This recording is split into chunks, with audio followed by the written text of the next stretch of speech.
ভারতের অন্যদিকে দখল হয়ে যাচ্ছে, ওইদিকে পাকিস্তান গুটা দিতেছে, ওইদিকে চীন গুটা দিতেছে। চীন পাকিস্তান সামলাই কিন্তু তাদের জানছে। সুতরাং আমরা বলবো বাংলাদেশের সাথে লাগতে আইসেন না। তাহলে ত্রিমুখী যদি তিন দিক থেকে গুটা শুরু করে টিকতে পারবেন না। ভারতের সাথে আমাদের স্বামী স্ত্রীর সম্পর্ক, ওপারের কিছু উগ্র আমি বলবো যে সাম্প্রদায়িক গোষ্ঠী যারা ধর্মের নামে রাজনীতি করে একটা সংঘাত সৃষ্টি করতে চায়, পশ্চিমবঙ্গের কিছু লোকেরা দেখবেন কিছু হয়নি, মুসলমানদের নিয়ে গালি, কিংবা এইখানে তারা ঢুকবে, এইখানে তারা দখল করবে, এই ধরনের উস্কানিমূলক কথাবার্তা বলে যে শুভেন্দু অধিকারী সহ যে বিজেপির কিছু লোকজন এই তারা বাংলাদেশ দখলের কথা বলে। বাংলাদেশ দখল করা এত সহজ, এত সহজ। ভারতের অন্যদিকে দখল হয়ে যাচ্ছে, ওইদিকে পাকিস্তান গুটা দিতেছে, ওইদিকে চীন গুটা দিতেছে। চীন পাকিস্তান সামলাই কিন্তু তাদের জানছে। সুতরাং আমরা বলবো বাংলাদেশের সাথে লাগতে আইসেন না। তাহলে ত্রিমুখী যদি তিন দিক থেকে গুটা শুরু করে টিকতে পারবেন না। প্রতিবেশী রাষ্ট্র হিসেবে আমরা চাই ভারতের সাথে আমাদের একটা বন্ধুত্বপূর্ণ সম্পর্ক হবে, একটা ন্যায্যতার সম্পর্ক হবে, গোলামীর সম্পর্ক নয়। আওয়ামী লীগ যেটা 16 বছরে আমার দেশের মানুষ সীমান্তে মারে সরকারের পক্ষ থেকে একটা প্রতিবাদ করে নাই, বরঞ্চ সরকারের মন্ত্রীরা নির্লজ্জ বেহায়ার মতো বলেছে ভারতের সাথে আমাদের স্বামী স্ত্রীর সম্পর্ক। এবং এই নির্লজ্জ বেহায়ারা জনগণের প্রতিরোধের মুখে দেশ থেকে পালিয়ে এখন ভারতে আশ্রয় গ্রহণ করেছে।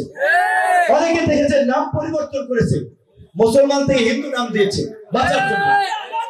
তো তার মানে এটা প্রমাণিত যে আওয়ামী লীগ ভারতের একটা এক্সটেনশন, এখানে ভারতের একটা দাস গোলামি করা রাজনৈতিক দল।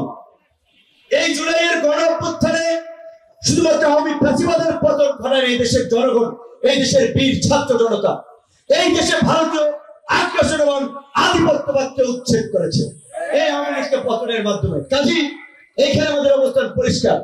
এই 24-এর গণঅভ্যুত্থান পরবর্তী বাংলাদেশে আওয়ামী লীগের ঠিকানা হবে না। আওয়ামী লীগ দেশে রাজনীতি করতে পারবে না। আপনারা কি আওয়ামী লীগ নিষিদ্ধ চান? সবাই চাচ্ছে। পৃথিবীর ইতিহাসে এই ধরনের জঘন্য গণহত্যা এবং বর্বরতার পরে কোন রাজনৈতিক দল রাজনীতি সেই দেশে করতে পারে নাই। গতকালকেও ঢাকার মোহাম্মদপুরে এই গণহত্যার বিচার এবং আওয়ামী লীগ নিষিদ্ধের দাবিতে গণ অধিকার পরিষদের প্রোগ্রাম ছিল, তার পরবর্তী মিছিল হয়েছে। আমরা পরিষ্কার ভাবে বলেছিলাম আওয়ামী লীগের সাথে আমাদের কোনো আপোষ হবে না। রাজনৈতিক দলগুলোকে ভুলে গেলে চলবে না।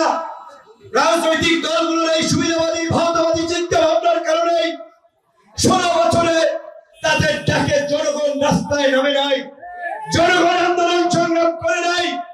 এই ছাত্র জনতা তরুণদেরকে বিশ্বাস করে বাংলাদেশকে নতুন ভাবে বিনির্মাণ করার জন্যই বুক পেতে বুক চেতিয়ে লড়াই করেছে।